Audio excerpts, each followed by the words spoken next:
आज की क्लास में आज की क्लास में आप सबका बहुत बहुत स्वागत है।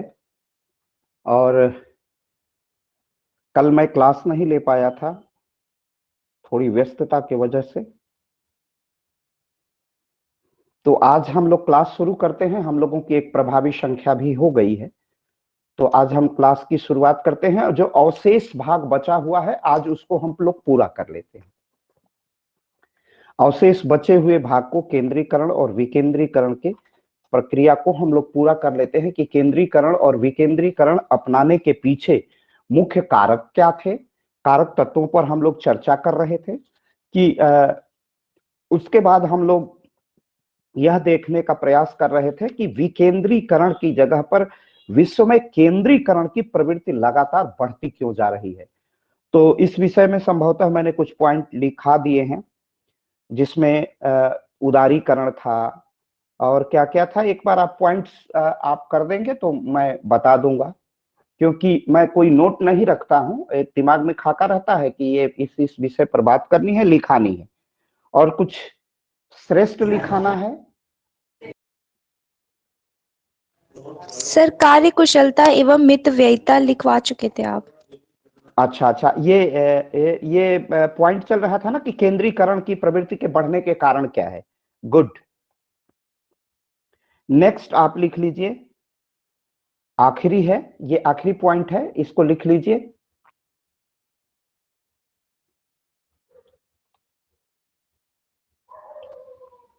संचार क्रांति।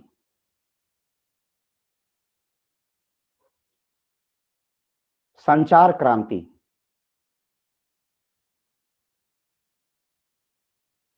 संचार क्रांति ने संचार क्रांति ने इंफॉर्मेशन रिवॉल्यूशन, संचार क्रांति ने जहां एक और विश्व को, संचार क्रांति ने जहां एक और विश्व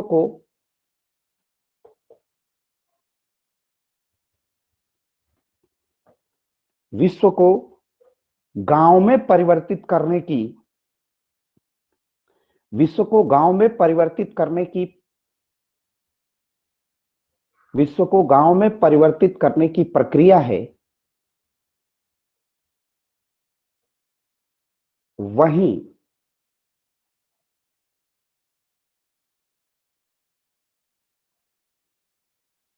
लोक प्रशासन के केंद्रीकरण की भी प्रक्रिया है। वहीं लोक प्रशासन के केंद्रीकरण की भी प्रक्रिया है। लोक प्रशासन के केंद्रीकरण की भी प्रक्रिया है। लोक प्रशासन के केंद्रीकरण की भी प्रक्रिया है। अब थोड़ा सा सुन लीजिए, तो 2-3 वाक्य हैं, इसको मैं पूरा करा देता हूं। हम जिस मोबाइल से पढ़ रहे हैं, जिस मोबाइल से हम अपनी पढ़ाई कर रहे हैं, पूरा मोबाइल से वर्ल्ड वाइड वेब, आपकी पूरा विश्व आपके वर्ल्ड वाइड वेब सूचना संचार महामार्ग आपके हाथ में है। आप अमेरिका का द गार्जियन, पाकिस्तान का डॉन, इंग्लैंड का संडे ऑब्जर्वर, कोई भी अखबार, कोई भी विश्व का बढ़िया समाचार पत्र आपकी मोबाइल में उपलब्ध है, पढ़ सकते हैं। आपका कोई बंधु बांधव यूरोप में हो, अमेरिका में हो, ऑस्ट्रेलिया में हो, किसी भी महाद्वीप में हो, आप उससे विजुअल ऑडिबल बात कर सकते हैं। तो ये क्या है? विश्व का एकीकरण है। इसीलिए उदारीकरण की जब प्रक्रिया प्रारंभ हुई तो कहा गया कि विश्व एक गांव में परिवर्तित हो रहा है। और जिस तरह जब हम विश्व से संवाद कर सकते हैं, विश्व से विमर्श कर सकते हैं, विश्व से बिहेव का की इंटरचेंजिंग कर सकते हैं, अपने व्यवहार का, अपने कल्चर का, अपनी सभ्यता और संस्कृति का आदान प्रदान कर सकते हैं, और उसका आधार है वाणिज्य, वाणिज्य का आदान प्रदान कर सकते हैं। वैश्विक स्तर पर, विश्व के स्तर पर हम एक दूसरे से संबंध स्थापित कर सकते हैं। इंटरनेशनल रिलेशंस हम बना सकते हैं, अंतर्राष्ट्रीय संबंधों की स्थापना कर सकते हैं बदलते हुए परिप्रेक्ष्य में।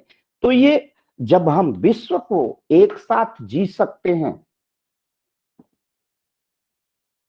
हम विश्व का एक साथ एकीकरण करने में समर्थ हो सकते हैं, तो उसी तरह हम इन संचार के इस महत्वपूर्ण क्रांति से, सत्ता का परिवर्तन कितना महत्वपूर्ण हो जाता है संचार क्रांति के युग में, किस तरह केवल इंफॉर्मेशन का पावर लेकर के सत्ता का परिवर्तन संभव हो सकता है।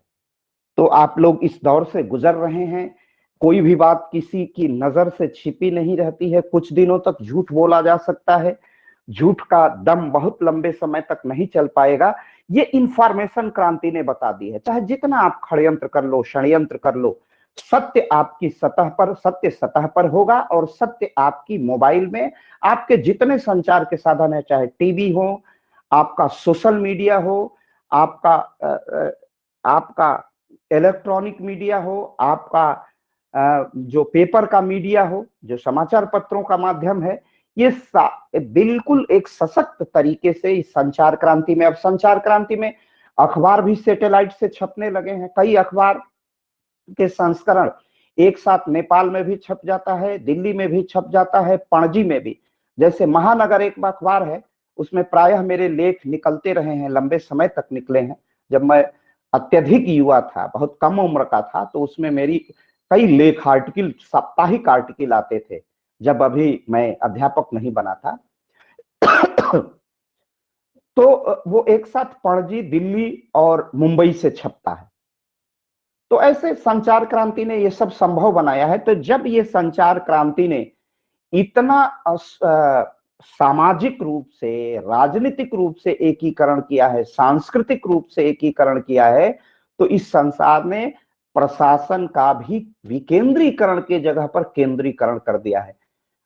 प्रधानमंत्री दिल्ली में बैठ करके 660 से अधिक जिले भारत में हैं, उनसे अगर प्रधानमंत्री चाहें, अभी इस प्रधानमंत्री ने, वर्तमान प्रधानमंत्री ने प्रयोग किया था, कई बार किया है पेंडेमिक में, सीधे जितने जनपदों के प्रधानमंत्री हैं, जितने जनपदों के जिलाधिकारी हैं, प्रधानमंत्री ने सीधे उनसे संवाद किया।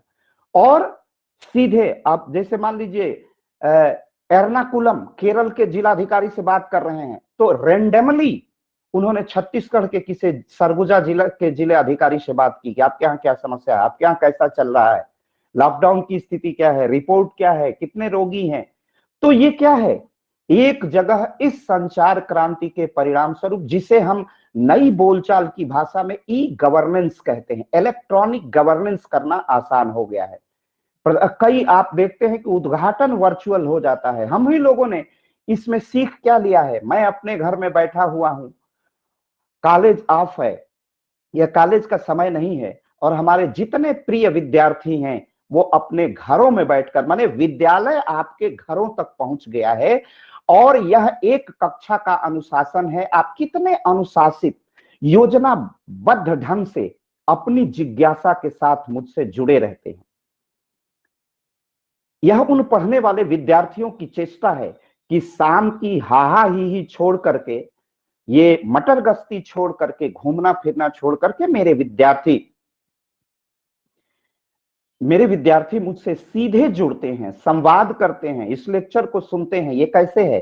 संचार क्रांति से। तो जब संचार क्रांति से हमारे इतने विद्यार्थी समूह, इतने प्रिय छात्र छात्राएं मुझसे जुड़ के पढ़ लेते हैं, विषय वस्तु का ज्ञान करते हैं, संवाद करते हैं, अपना पीडीएफ भेजते हैं, तो ये सब कैसे हो रहा है? ये संचार क्रांति से ही संभव है। तो संचार क्रांति ने हम सबों को बहुत कुछ दिया है। तो इसने गवर्नेंस को बहुत इफेक्ट किया है, बहुत इंपैक्ट डाला है, बहुत प्रभाव डाला है लोक प्रशासन के क्षेत्र में। अब लोक प्रशासन ई गवर्नेंस के माध्यम से, इलेक्ट्रॉनिक गवर्नेंस के माध्यम से, इस संचार प्रणाली के माध्यम से करना आसान हो गया। अब जैसे मुझे बहुत अच्छा लगा, उस दिन विद्यार्थी ने पूछा, ठीक है ये बीए थर्ड ईयर तक आते आते ये ज्ञान हो जाना चाहिए कि थर्ड विश्व, तीसरी दुनिया क्या है, लेकिन हो सकता है कि इन्हीं कारणों से पेंडेमिक रहा है, समाचार पत्रों को न पढ़ने को मिला है, पत्र पत्रिकाएं न पढ़ रहा हो, कक्षाएं भी नहीं चली हैं, वर्चुअल ही चली हैं, लेकिन उस जिज्ञासा की शांति होती है कि थर्ड वर्ल्ड किसे कहते हैं, तीसरी दुनिया के देश किसे कहते हैं। तो ये इतनी तरह की जिज्ञासाएं एक साथ उत्पन्न होती है, उन जिज्ञासाओं की शांति होती है, उस अज्ञानता से हम ज्ञान की ओर बढ़ते हैं। तो ये सब क्या है? इस संचार क्रांति का प्रभाव है।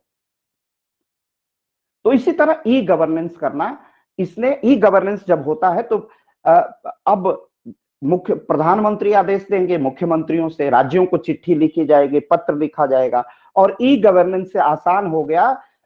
6 से 60 से अधिक जिले हैं और एक साथ सभी से टेली कॉन्फ्रेंसिंग के माध्यम से प्रधानमंत्री जुड़ जाते हैं।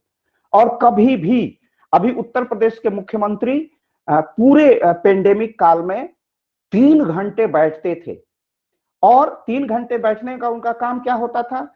वो गाड़ी में अपने चल रहे हैं और सभी को, उत्तर प्रदेश के 75 जिले के सीएमओ को ले लेते थे लाइन पर, और वो विजुअल और सीधे, और वार्ड में जुड़े हुए लोग थे, वहां व्यवस्था थी, सीधे 78 नंबर के रोगी से अभी गाजियाबाद में बात किए तो फीडबैक करके तुरंत आजमगढ़ के रोगियों से बात करते थे।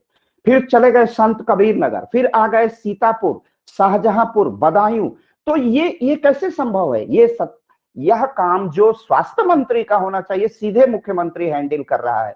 वो अपने हेलीकॉप्टर से हर जनपद में, अभी गाजियाबाद में है, तुरंत बुलंदशहर, बुलंदशहर के बाद तुरंत गाजीपुर में आ जाते थे। तो ये जो रैंडमली मुख्यमंत्री और प्रशासन का प्रयास था, ये संचार के साधनों से संभव होता था। संचार और यातायात दो ऐसे महत्वपूर्ण साधन है जिससे प्रशासन को प्रभावी बनाया जा सकता है, इफेक्टिव बनाया जा सकता है। आप समझ गए हो? अब इसे आप लिख लीजिए। संचार क्रांति के परिणाम स्वरूप, संचार क्रांति के परिणाम स्वरूप ई गवर्नेंस की, ई माने इलेक्ट्रॉनिक गवर्नेंस की, ई गवर्नेंस की अवधारणा अस्तित्व में आई है। संचार क्रांति के परिणाम स्वरूप ई गवर्नेंस की अवधारणा अस्तित्व में आई है।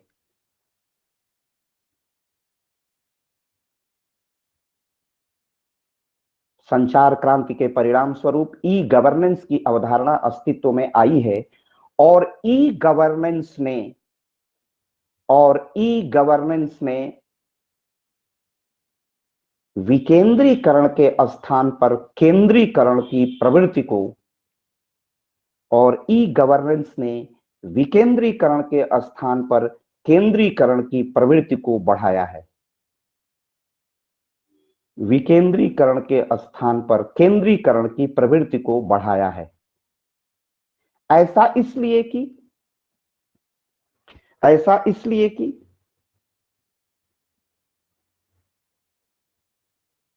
प्रधानमंत्री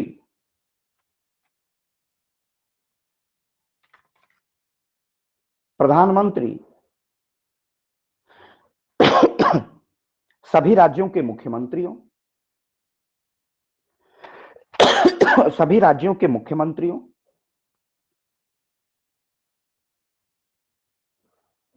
भारतीय गणराज्य के सभी जनपदों के, भारतीय गणराज्य के सभी जनपदों के,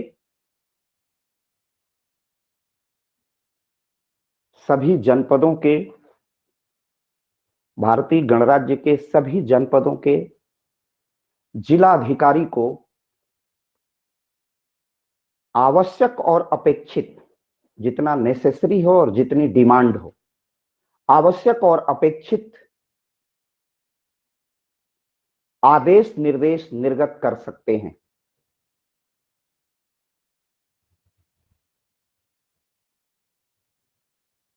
संचार क्रांति ने प्रशासन को सहज बनाया है। संचार क्रांति ने सहज बनाया है। संचार क्रांति ने प्रशासन को सहज बनाया है।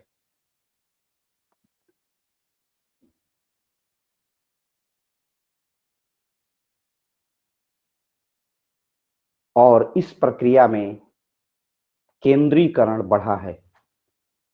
और इस प्रक्रिया में केंद्रीकरण बढ़ा है। और इस प्रक्रिया में केंद्रीकरण बढ़ा है।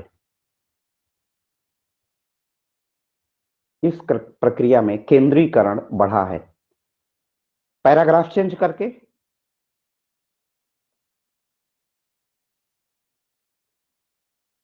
केंद्रीकरण के निम्नलिखित आवश्यक गुण हैं। केंद्रीकरण के मेरिट ऑफ सेंट्रलाइजेशन, केंद्रीकरण के निम्नलिखित गुण है, आवश्यक गुण है।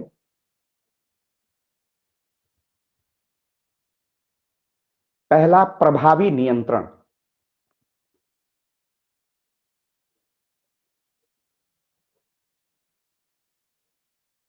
प्रभावी नियंत्रण, इसमें लिखिए केंद्रीकरण को अंगीकार करने से, केंद्रीकरण को अंगीकार करने से, केंद्रीकरण को अंगीकार करने से, केंद्रीकरण को अंगीकार करने से प्रशासन में, प्रशासन पर प्रभावी नियंत्रण, प्रशासन पर प्रभावी नियंत्रण बढ़ जाता है। प्रशासन पर प्रभावी नियंत्रण बढ़ जाता है।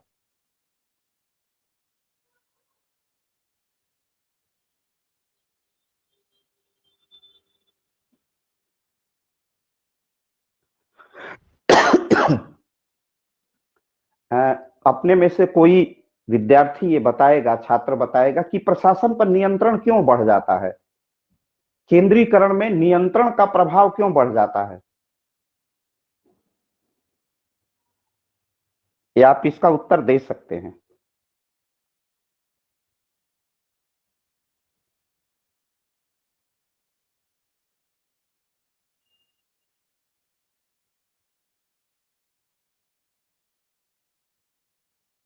मेरी आवाज पहुंच रही है आप तक?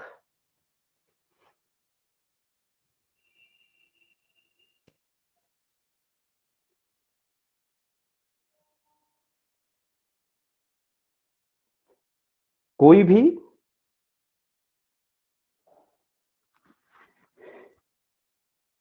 सर क्योंकि शक्ति का केंद्र सीमित हो जाता है। Good good good. कई जगह से आदेश नहीं, आदेश एक ही हो या दो होगा।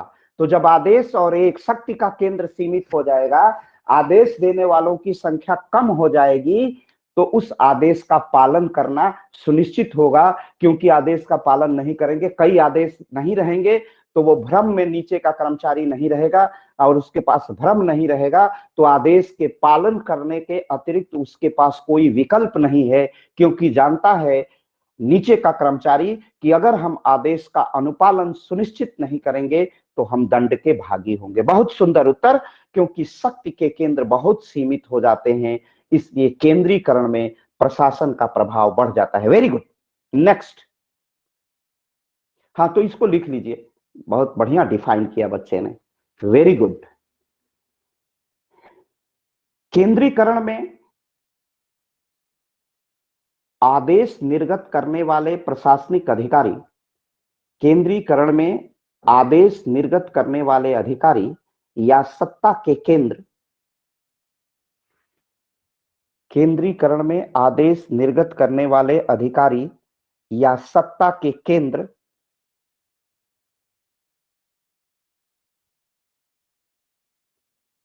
सत्ता के केंद्र, सत्ता का केंद्र सीमित होता है, सत्ता का केंद्र सीमित होता है। परिणाम स्वरूप प्रशासन का नियंत्रण प्रभावी होता है। परिणाम स्वरूप प्रशासन का नियंत्रण प्रभावी होता है। ये सब चीजें आपको मैंने स्पेन ऑफ कंट्रोल में बताई है, नियंत्रण की एकता में बताई है। इस बच्चे को बहुत अच्छे ढंग से याद था।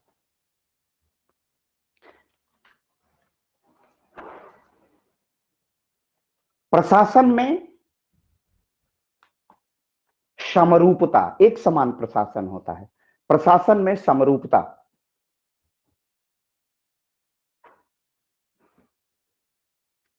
केंद्रीकरण की प्रक्रिया में, केंद्रीकरण की प्रक्रिया में प्रत्येक कार्मिक या कर्मचारी, केंद्रीकरण की प्रक्रिया में प्रत्येक कार्मिक प्रत्येक कार्मिक आदेश के अनुपालन के लिए, प्रत्येक कार्मिक आदेश के अनुपालन के लिए, आदेश के अनुपालन के लिए बाध्य होता है। माने कर्मचारी, अगर मान लीजिए अगर 20 कर्मचारी हैं तो ए भी बाध्य है, बी भी बाध्य है। अगर प्रधानमंत्री की उज्ज्वला गैस योजना जाएगी तो उत्तर प्रदेश में भारत के समस्त गणराज्य उसके को मानेंगे, समस्त प्रांत उसको मानेंगे और हर राज्य में प्रभावी तरीके से होगी। तो ये केंद्रीकरण के कारण है कि क्योंकि पेट्रोलियम मंत्रालय भारत सरकार के पास है और भारत सरकार ने जो योजना चलाई है उसको प्रत्येक राज्य उसका अनुपालन सुनिश्चित करेगा। तो ये नहीं कि यूपी में लागू तो बिहार में नहीं है, बिहार में लागू तो मध्य प्रदेश में नहीं है, राजस्थान में नहीं है, दिल्ली में नहीं है, प्रत्येक जगह पर है। तो ये प्रशासन में समरूपता, समान क्रियान्वयन सुनिश्चित होता है। तो क्या लिखा आपने? हम कभी कभी बोल के फिर भूल जाते हैं कि क्या मैंने बोला था वाक्य। केंद्रीकरण की प्रक्रिया में प्रत्येक कार्मिक आदेश के लिए अनुपालन के लिए बाध्य होता है। बाध्य होते हैं, गुड। प्रत्येक कर्मचारी पालन के लिए बाध्य होते हैं तथा प्रशासन तथा शीर्ष प्रशासन के आदेश, तथा शीर्ष प्रशासन के आदेश, निर्देश और नियंत्रण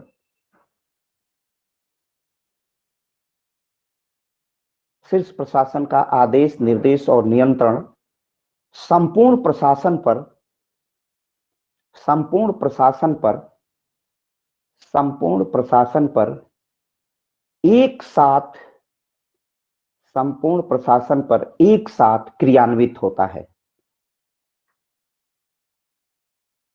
क्रियान्वित माने लागू होता है। संपूर्ण प्रशासन पर एक साथ क्रियान्वित होता है, अतः प्रशासन में समरूपता दिखाई देती है।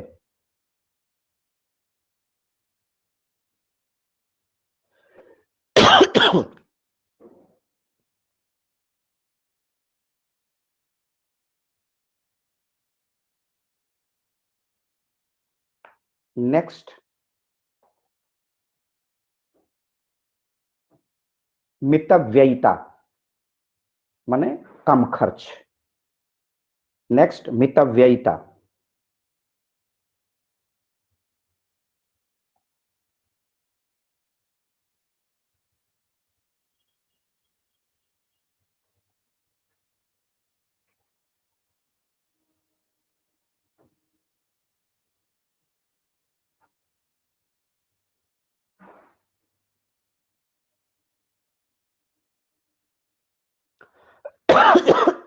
मितव्ययिता केंद्रीकरण का महत्वपूर्ण गुण होता है। केंद्रीकरण का महत्वपूर्ण प्रशासनिक गुण होता है। केंद्रीकरण का महत्वपूर्ण प्रशासनिक गुण होता है। केंद्रीकरण का महत्वपूर्ण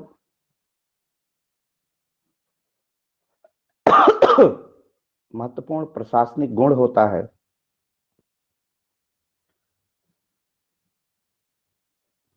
महत्वपूर्ण प्रशासनिक गुण होता है कि वह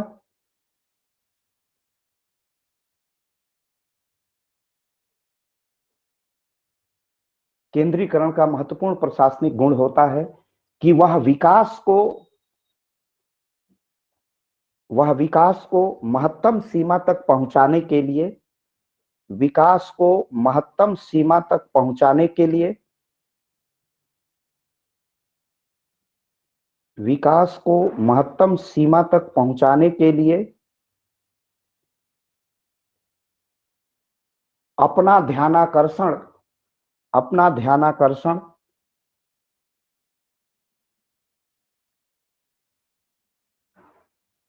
कम खर्च में अधिक उत्पादन की ओर, कम खर्च में अधिक उत्पादन की ओर, कम खर्च में अधिक उत्पादन की ओर आकर्षित करता है। कम खर्च में अधिक उत्पादन की ओर आकर्षित करता है।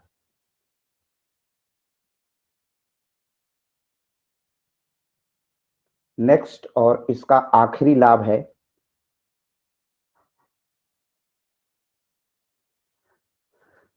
राष्ट्र हित में नहीं, इस तरह राष्ट्र की एकता और अखंडता को महत्व, राष्ट्र की एकता और अखंडता को महत्व, राष्ट्र की एकता और अखंडता को महत्व,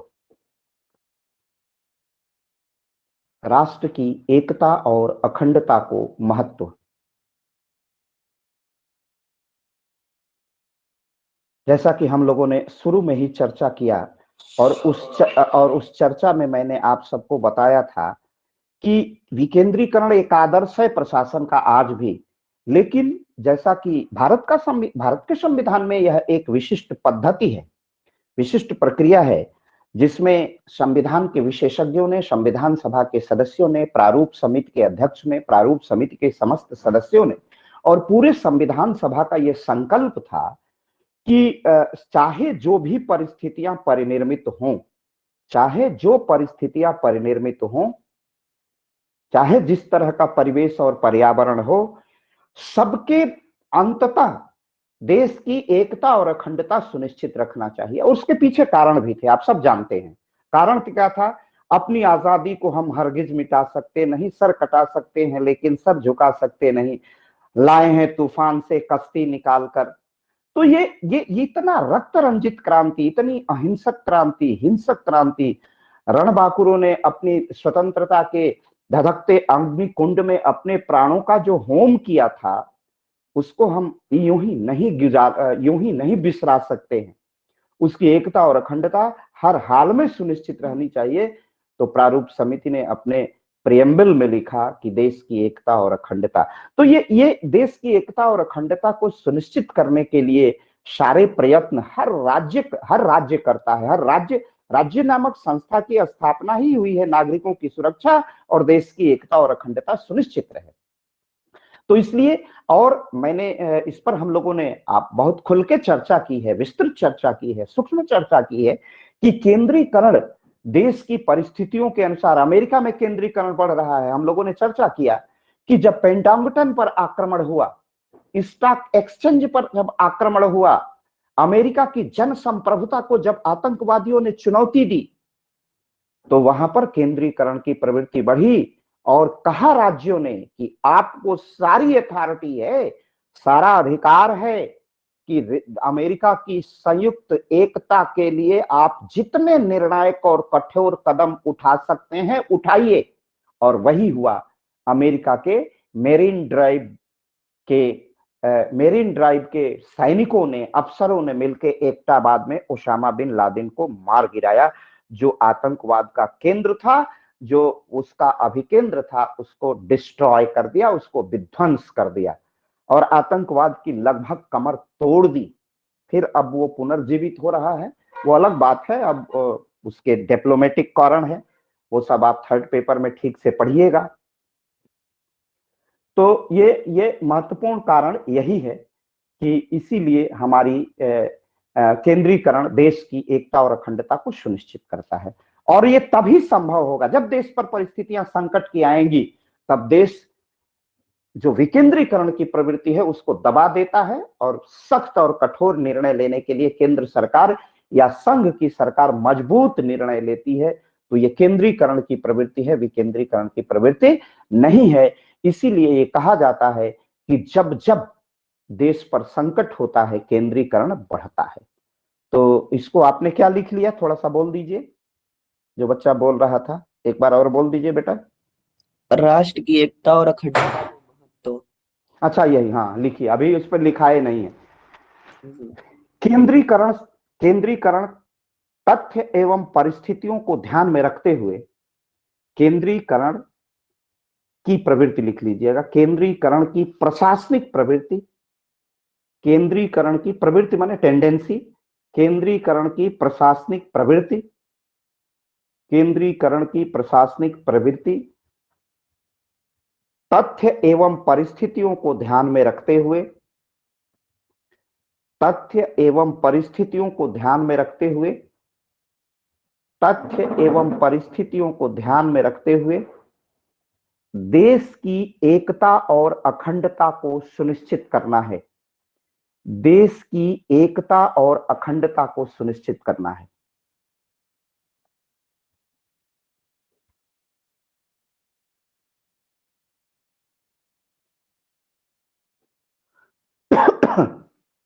देश की एकता और अखंडता केंद्रीकरण के कारण ही संभव हो पाएगी।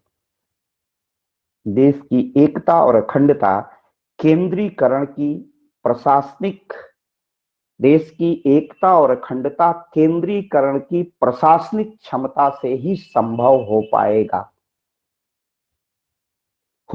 देश की एकता और अखंडता केंद्रीकरण की प्रशासनिक शक्ति से ही संभव हो पाएगी।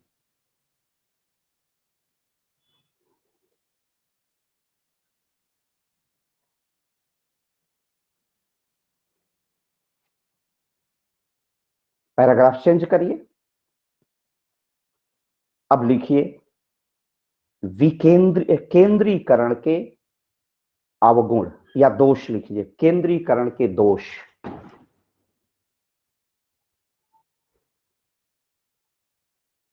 प्रशासन में केंद्रीकरण के कुछ आवश्यक दोष भी परिलक्षित होते हैं। प्रशासन में केंद्रीकरण के आवश्यक दोष भी परिलक्षित होते हैं।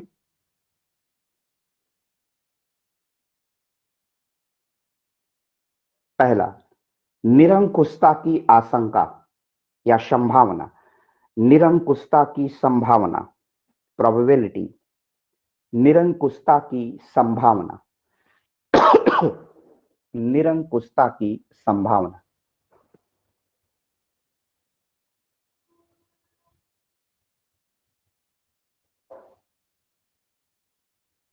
निरंकुशता की संभावना।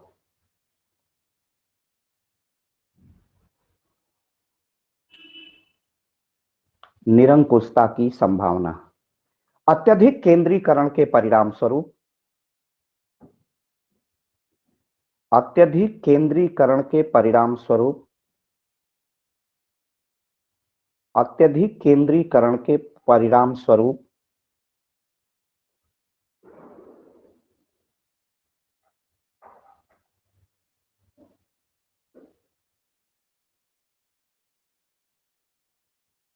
अत्यधिक केंद्रीकरण के परिणाम स्वरूप अत्यधिक केंद्रीकरण के परिणाम स्वरूप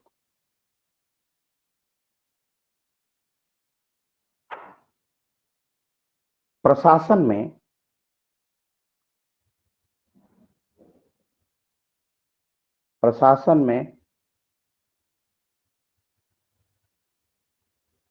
प्रशासक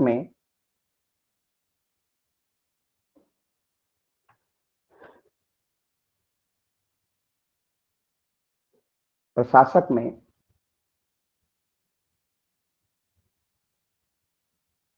अति निर्णय की संभावना। अति निर्णय माने अत्यधिक निर्णय करने लगा। अति निर्णय की संभावना बढ़ जाती है। अति निर्णय की संभावना बढ़ जाती है। अति निर्णय की संभावना बढ़ जाती है। परिणाम स्वरूप प्रशासन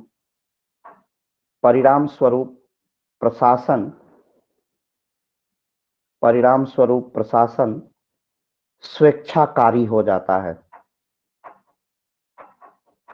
परिणाम स्वरूप प्रशासन स्वेच्छाचारी हो जाता है। नेक्स्ट,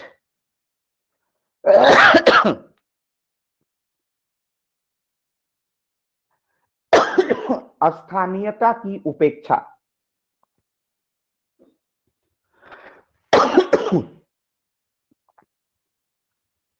केंद्रीकरण के परिणाम स्वरूप स्थानीयता की उपेक्षा। जो क्षेत्र है, जैसे अरुणाचल प्रदेश है, नागालैंड है, त्रिपुरा है, यहां से लोकसभा के एक एक सदस्य हैं।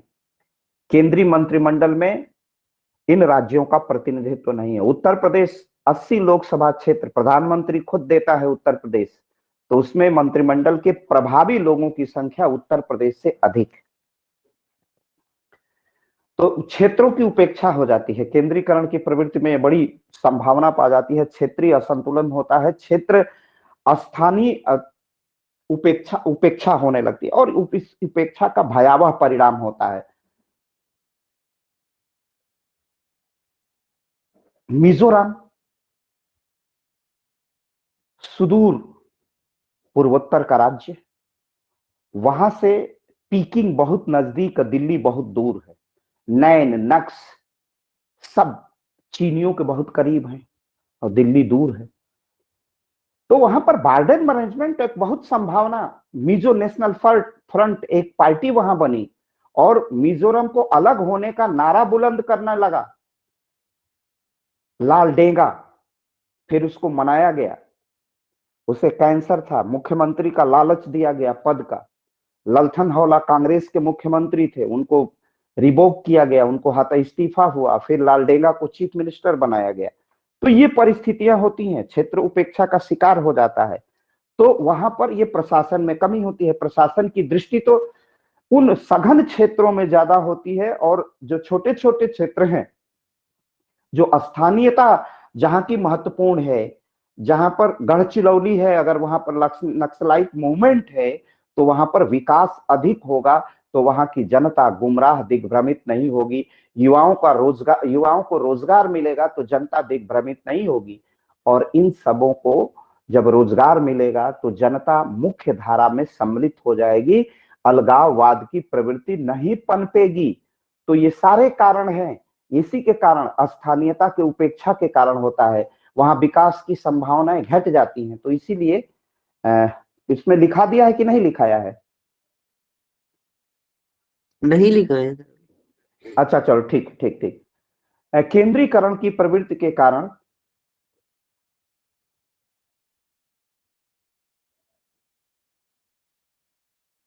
केंद्र से दूर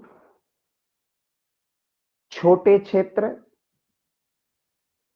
की स्थानीय समस्याओं को, केंद्र से दूर छोटे क्षेत्रों की स्थानीय समस्याओं को महत्व नहीं मिल पाता है, महत्व नहीं मिल पाता है, महत्व नहीं मिल पाता है। परिणाम स्वरूप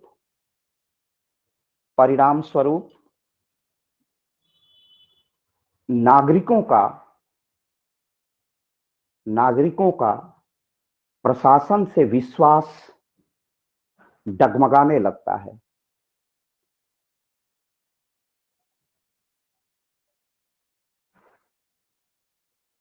प्रशासन से जनता का विश्वास डगमगाने लगता है, जन असंतोष में वृद्धि होती है। जन असंतोष में, बेटा अपनी माइक ऑफ कर लीजिए, माइक अपना ऑफ कर लीजिए, जिन्होंने अपना माइक म्यूट नहीं किया है वो म्यूट कर लें। जन असंतोष बढ़ने लगता है, तो ये इसकी डिमेरिट है केंद्रीकरण की।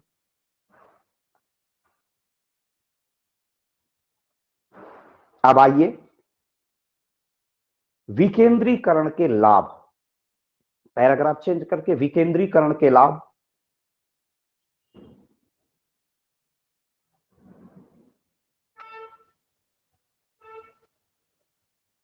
पहला, प्रशासन में सरलता,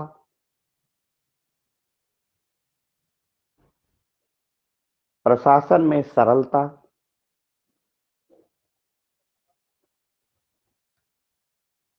विकेंद्रीकरण में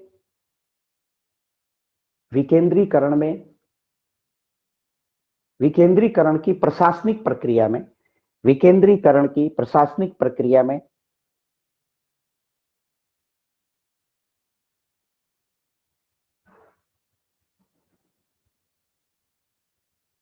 सत्ता कई स्थानों में, कई छोटे छोटे स्थानों में विभक्त होती है, कई छोटे छोटे स्थानों में विभक्त होती है। अतः प्रशासन को चलाना सहज होता है। सहज या सरल होता है।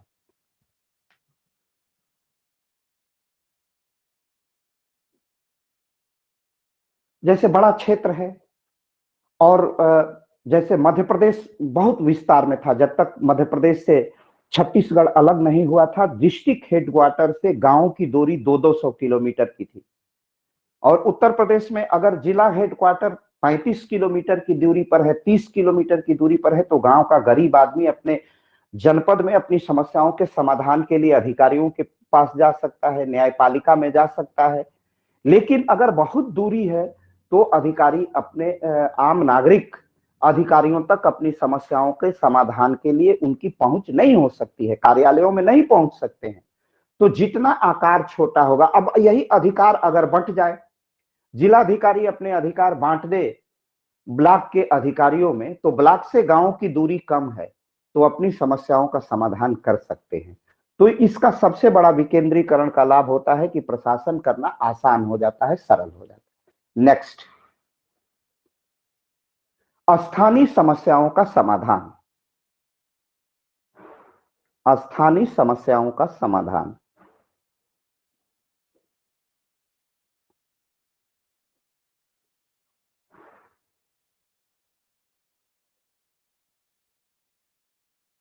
स्थानीय समस्याओं का समाधान।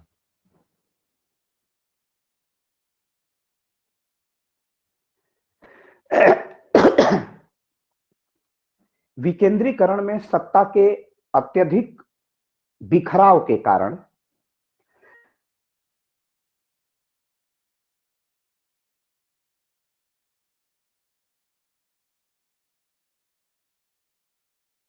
की प्रक्रिया में सत्ता के अत्यधिक केंद्र के कारण, अनेक केंद्र लिख लीजिए, सत्ता के अनेक केंद्रों की उपस्थिति के कारण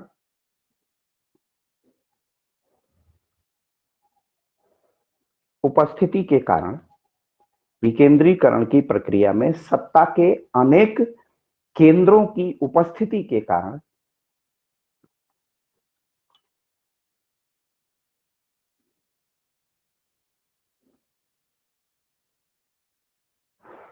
स्थानीय समस्याओं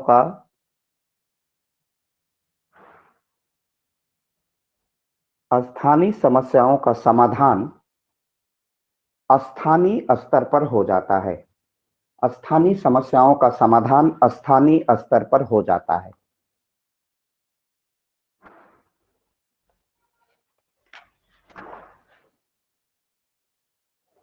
इसका सबसे बड़ा लाभ होता है, जैसे गांव में ग्राम प्रधान है तो गांव के लोग अपनी समस्याओं के समाधान के लिए अपने सबसे निकट इलेक्टेड बॉडी ग्राम प्रधान के पास पहुंच जाते हैं कि ये हमारी इंटरलॉकिंग नहीं हुई, हमारी नाली नहीं बनी, हमारी अमुक समस्या है, हमारी अमुक समस्या है। तो स्थानीय स्तर पर उसका समाधान करना, अगर भाई भतीजाबाद भ्रष्टाचार नहीं है तो सहज हो जाता है, ये उसका लाभ होता है। नेक्स्ट पैराग्राफ चेंज करके लिखिए, विकेंद्रीकरण के दोष।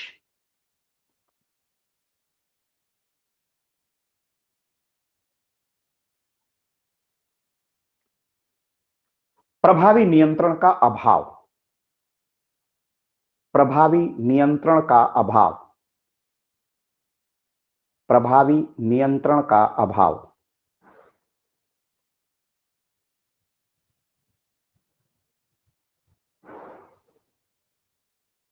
विकेंद्रीकरण में सत्ता के अनेक केंद्र होते हैं। विकेंद्रीकरण में सत्ता के अनेक केंद्र होते हैं।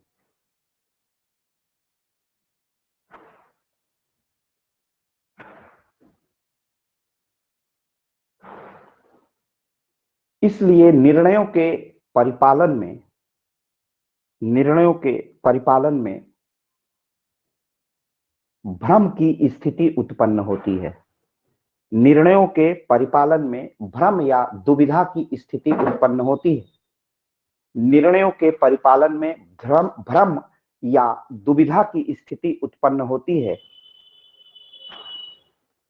दुविधा की स्थिति उत्पन्न होती है। परिणाम स्वरूप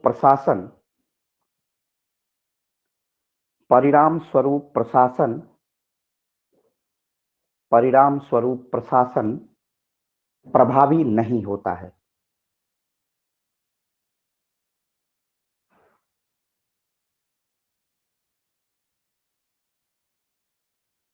समन्वय का अभाव, नेक्स्ट, ये तो आप समझ गए, आसान है।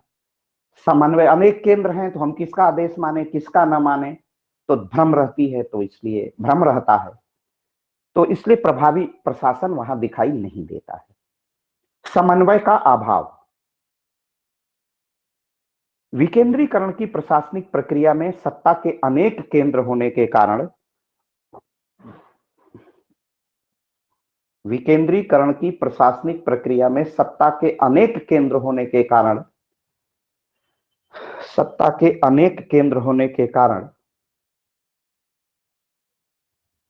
सत्ता के अनेक केंद्र होने के कारण, सत्ता के अनेक केंद्र होने के कारण, सत्ता के अनेक केंद्र होने के कारण प्रशासनिक अधिकारियों में पारस्परिक समन्वय का अभाव देखा जाता है। पारस्परिक समन्वय का अभाव देखा जाता है। पारस्परिक समन्वय का अभाव देखा जाता है।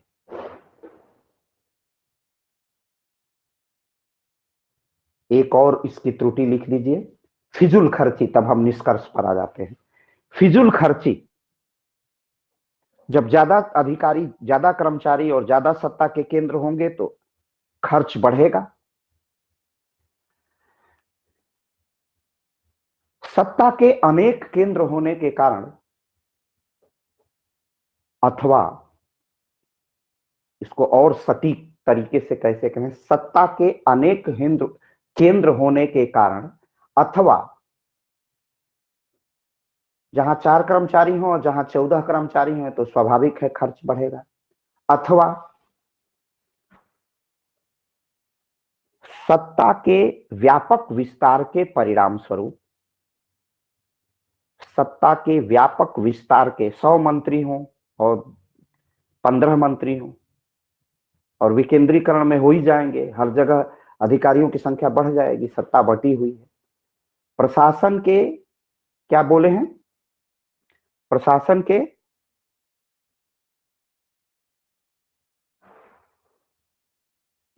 व्यापक विस्तार सत्ता के अनेक, हाँ, व्यापक विस्तार के कारण प्रशासनिक खर्च में वृद्धि होती है।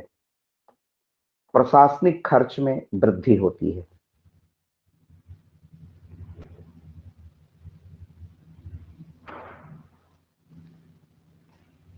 अब आप निष्कर्ष लिखिए पैराग्राफ चेंज करके। विकेंद्रीकरण की बढ़ती हुई प्रवृत्ति, विकेंद्रीकरण का आदर्श लोकतांत्रिक सभ्य राज्यों में, विकेंद्रीकरण का आदर्श लोकतांत्रिक सभ्य राज्यों की प्रशासनिक व्यवस्था में, लोकतांत्रिक सभ्य राज्यों की प्रशासनिक व्यवस्था में, लोकतांत्रिक सभ्य राज्यों की प्रशासनिक व्यवस्था में,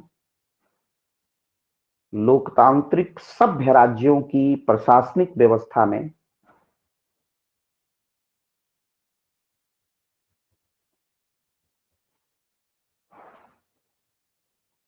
विकेंद्रीकरण एक आदर्श के रूप में, विकेंद्रीकरण एक आदर्श के रूप में स्वीकार किया जाता है।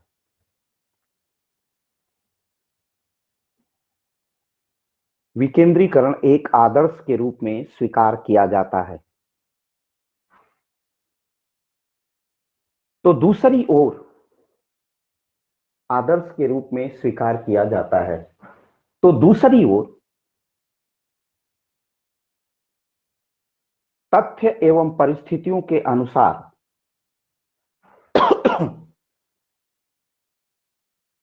तो दूसरी ओर तथ्य एवं परिस्थितियों के अनुसार देश की एकता और अखंडता के लिए,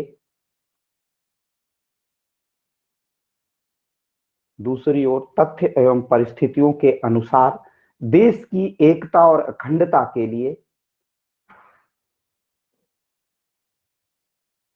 प्रशासन का केंद्रीकरण,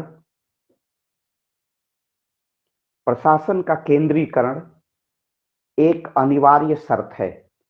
प्रशासन का केंद्रीकरण एक अनिवार्य शर्त है। प्रशासन का केंद्रीकरण एक अनिवार्य शर्त है।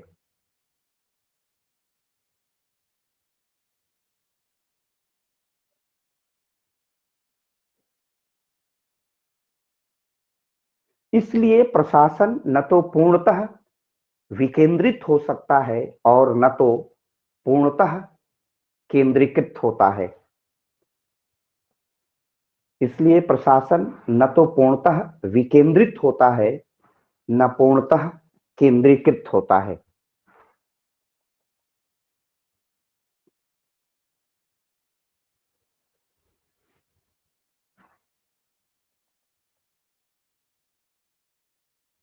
प्रशासन में केंद्रीकरण और विकेंद्रीकरण, प्रशासन में केंद्रीकरण और विकेंद्रीकरण राज्य की परिस्थितियों के अनुसार परिनिर्मित होते रहते हैं। प्रशासन में केंद्रीकरण और विकेंद्रीकरण राज्य की परिस्थितियों के अनुसार परिनिर्मित होते रहते हैं। परिनिर्मित होते रहते हैं।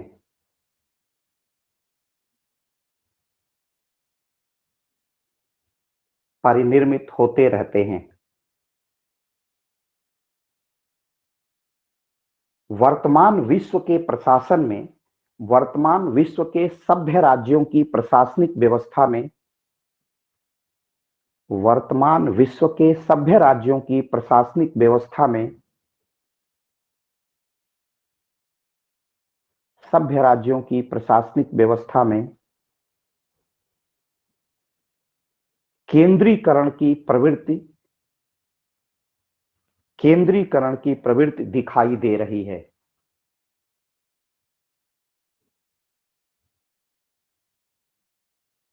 केंद्रीकरण की प्रवृत्ति दिखाई दे रही है। लास्ट वाक्य, अतः अतः एक आदर्श प्रशासन, अतः एक आदर्श प्रशासन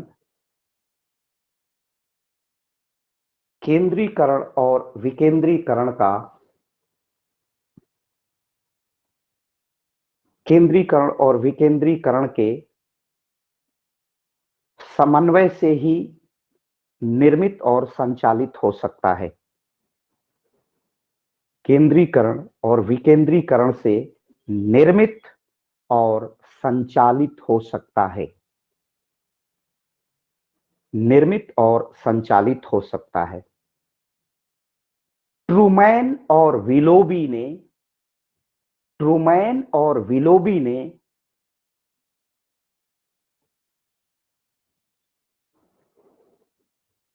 समन्वय की इसी दृष्टि का प्रतिपादन किया है। समन्वय की, कोऑर्डिनेशन, केंद्रीकरण और विकेंद्रीकरण दोनों चले, समन्वय की इसी दृष्टि का प्रतिपादन किया है। इसी दृष्टि का प्रतिपादन किया है।